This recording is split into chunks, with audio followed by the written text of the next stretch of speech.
Well, here's a short nudge video that focuses on wave property known as the Doppler effect and is the subject of MOP SM4.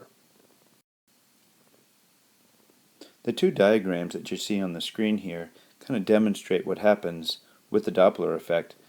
On the left, we have a truck siren that's making a sound wave, and those blue circular patterns would just be like the compressions, and they're spreading out in a circular kind of a way away from the siren, and there are people in front of and behind the siren, and they hear a particular pitch, and that pitch is associated with a certain frequency.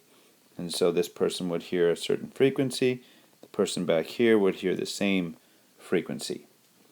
But when the truck begins to move towards the right, then as those waves are made, the waves are made with a smaller wavelength in front of the truck and a larger wavelength behind. And that's because each time a wave is made, the truck has moved a little bit to the right, so the wave is just closer to the wave that left before to the right.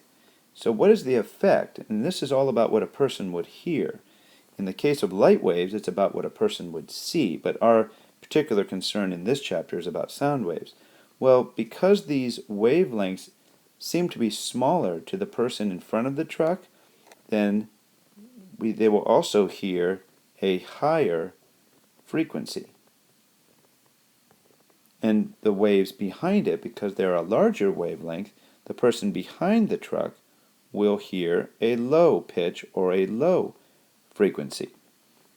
So that effect is only because of the movement of the truck. This is not in any way related to loudness. Loudness is more about how close you are to the truck. This is about whether the truck is moving away or towards.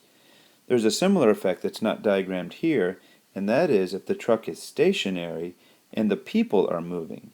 And the same kind of situation happens there. As long as a person is moving towards the truck, then they will hear a higher frequency than what the truck siren is actually emitting. And if someone is moving away from the truck, then they will hear a lower pitch or a lower frequency. So that's pretty much everything that you're expected to know about the Doppler effect, and the MOP questions will ask several different forms of question related to those concepts. So hopefully this is enough to get you through those, and if not, of course, you know where to find me for some additional help.